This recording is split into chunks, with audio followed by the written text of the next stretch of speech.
దండెందుకు మావయ్య? దండ వేసుకుంటేనే నిన్ను పెళ్లి కొడుకు అనుకుంటాను, లేకపోతే మీ నాన్నని పెళ్లి కొడుకు అనుకుంటాను. కూర్చో. అన్ని బాగానే ఉన్నాయి, పెళ్లిట్టు బ్రహ్మాండంగా చేస్తారు. ఈ నిశ్చితార్థానికి సింపుల్ గా ఒక పాట కచ్చేది ఉంటే బాగుండేదిగా. కదా, నేను పడతాను. అయ్యో, మీరు పడతారా?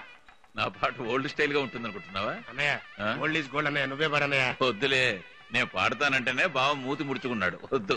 అయితే నరసింహన్ పాడమన్నాం. మన ఫ్యామిలీ సంగీతం ఫ్యామిలీ కదా. ఇవాళైనా అవుతారని అమ్మాయికి ఇవ్వు. రై, ఈ రోజు ఖచ్చితంగా ఇస్తాను చూడరా. అనయ్య, నాన్న పిలుస్తున్నా. ఏనన్నా?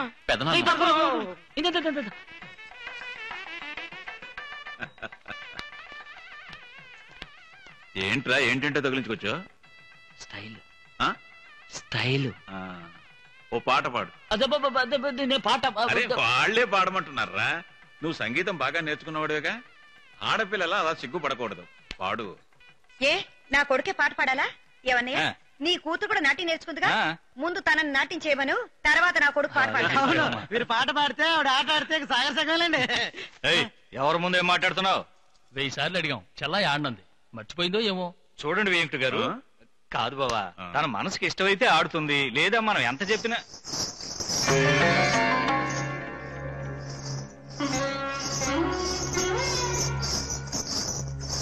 ఏంటి బావ ఇది? తన మనసుకి ఇష్టమైతేనే ఆడుతుందన్నా, ఇప్పుడు ఎవరిని ఆడించడానికి వస్తుంది? మిస్టర్ నరసింహ్, ఇంతమంది వచ్చారే, నువ్వు ఒక్కడివే ఎలా సమర్థిస్తావు? Any help? ఎందుకంటే మేము కూడా నీతో సంగీతం నేర్చుకున్నాగా. ఏమిట్రా, వీళ్ళు నా కొడుకు కాలి గోటికి సరిపోరు. ఇంకో 1000 మంది వచ్చినా వాళ్ళందరినీ వీడొక్కడే సంప్రదించుకుంటాడు. పోండి రానికి.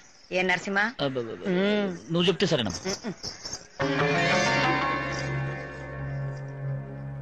ఆడటానికి నేను రెడీ, పాడడానికి మావాడు రెడీ. ఎరా? అలాగేనా? అయితే రమ్మని చెప్పండి.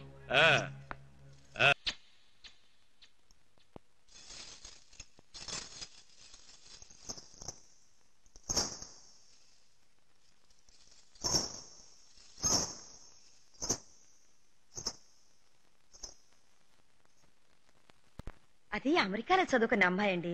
మంచిదో చెడేదో సరిగ్గా తెలియదు. అది కాకుండా అత్త కొడుకే కదా అని ఏదో చదువుతూ అలా చేసి ఉంటుంది.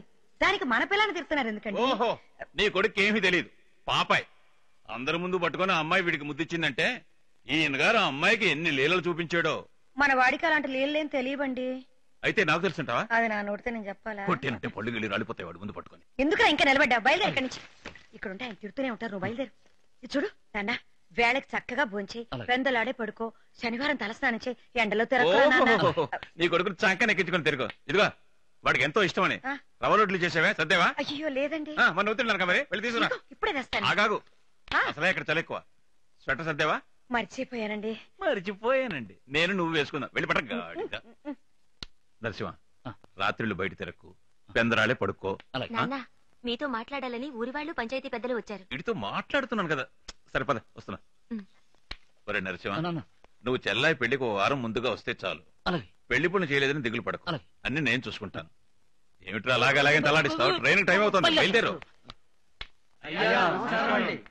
నమస్కారం. నమస్కారం. ఏమిటి విశేషం? ఊరి పెద్దలంతా కలిసికట్టుగా వచ్చారు. మీరు కబురు చేసుంటే నేనే పంచాయతీకి వచ్చేవాడినిగా. ఊరి విషయం అయితే పంచాయతీలో పెట్టి మాట్లాడుకోవచ్చునండి. మీరే ఊరికే పెద్ద మనుషులు, ఊరి కోసం మంచి పనులు ఎన్నో చేసిన వారు. మీ కుటుంబ విషయం ఎందుకు పంచాయతీలో పెట్టి మాట్లాడుకోవటమా అని మేమందరం కలిసి మిమ్మల్ని చూడటానికి వచ్చాం. నా కుటుంబ విషయం గురించి మీరు మాట్లాడడానికి వచ్చారా? ఎరా, మళ్ళీ ఏదైనా తప్పు చేశావా? అయ్యో, నేనే తప్పు చేయలేదు. ఇది వారి విషయం కాదండి, మీ మీదే ఫిర్యాదు ఇచ్చారు. నా మీద ఫిర్యాదా? ఎవరిచ్చారు? అది మీ తమ్ముడే ఇచ్చారు.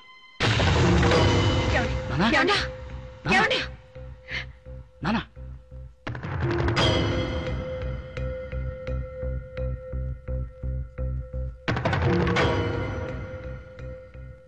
ఏమని ఫిర్యాదు చేశాడు? మీకు వారికి సొంతమైన ఆస్తి మీరు మాత్రం అనుభవిస్తున్నారని, ఊరి కోసం అనవసరంగా ఖర్చు పెడుతున్నారని. ఏమయ్యా, మా పాటికి మేము మాట్లాడుతున్నాం, నువ్వు మాట్లాడమే. అది ఏమీ లేదన్నయ్య. ఫిర్యాదు చేశారుగా, ఇంకా ఏమిటి అన్నయ్య? అన్నయ్య అంట అన్నయ్య. అరే చెప్పవయ్యా. ఇక చూడండి, ఎప్పుడో ఇద్దరు ప్రేమికులు ఈ ఊరు గుడిబావిలో దూకి చచ్చారండి. అందుకు మా తాత ఉన్న ఆస్తిలో సగం గుడి పేరున రాసి తను చచ్చాడండి. అరే చచ్చేవాడికి ఇస్తారా అనుకుని చావచ్చు కదా, చచ్చే ముందు ఏదో గుణంలో ఆడి ఉంటాడు. అది పట్టుకుని ఇప్పుడు ఈయనేమో ఊళ్ళో వాళ్ళ పెళ్లిళ్ళన్నీ జరిపించేస్తున్నారు. అసలు ఎవరు ఆస్తి ఎవరు అనిపించాలండి? నాకు పెళ్లిడికి వచ్చిన 3 పిల్లలు ఉన్నారండి. ఇట్ట ఉన్న ఆస్తి కాస్త ఊళ్ళో వాళ్ళకి దానం చేసేస్తుంటే మరి నా కొడుకులు కూతురు సంగతి ఏంటి? వాళ్ళ దిక్కు మొక్కలేని దరిద్రులకి పెళ్లి చేయాలా? ఆ సంగతి వదిలేయండి. ఈ ఊళ్ళో ఎక్కడికి వెళ్ళినా ఆయనే గౌరవిస్తారు కదా. మరి నేను ఈ కుటుంబంలో పుట్టినే కదా, నన్ను నా బిడ్డలు ఎవరు గౌరవిస్తున్నారండి?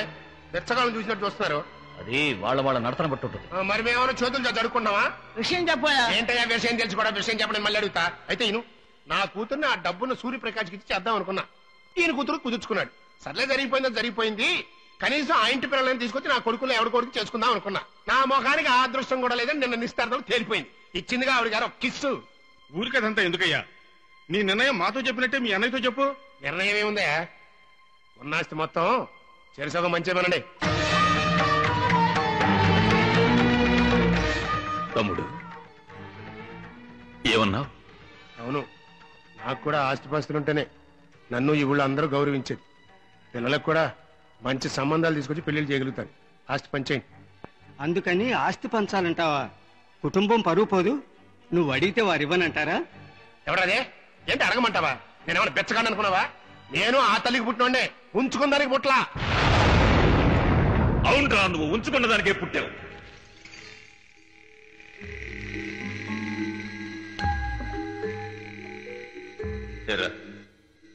నాతో చెప్పిస్తావా?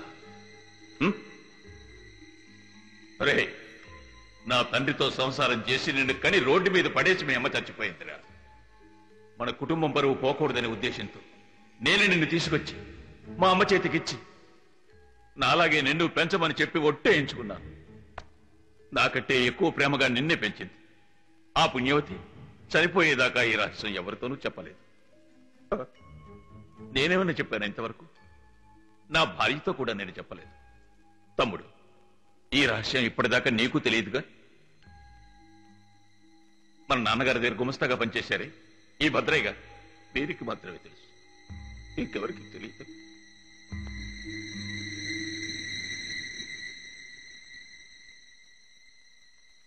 తమ్ముడు,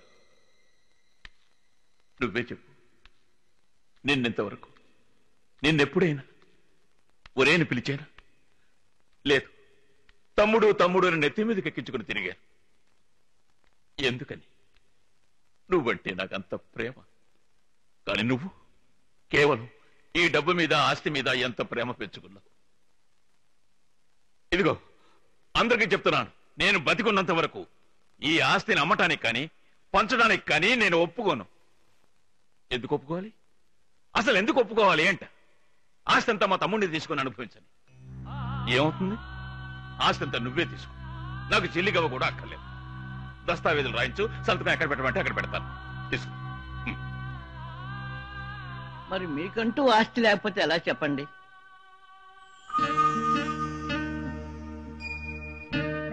నాకున్న ఆస్తి అల్లా వీడొక్కడే. వీడుండగా నేనెందుకు దిగులు పడాలి? 2 సంవత్సరాలుగా వీడు కష్టపడి సంపాదించి నాకు పంపిన డబ్బుతో వీడి పేరున ఊరి చివర 4 ఎకరాల భూమి కొన్నా. నా శేష జీవితాన్ని అక్కడే గడిపేస్తాను. ఏ జమీందారి వంశంలో పుట్టినంత మాత్రాన బంగాళాలోనే బతకాలా? గుడిసెలో కూడా బతకగల. చూపిస్తాను.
పదబాబు, ఇక మీద నువ్వే మా అందరికీ మార్గదర్శకుడు.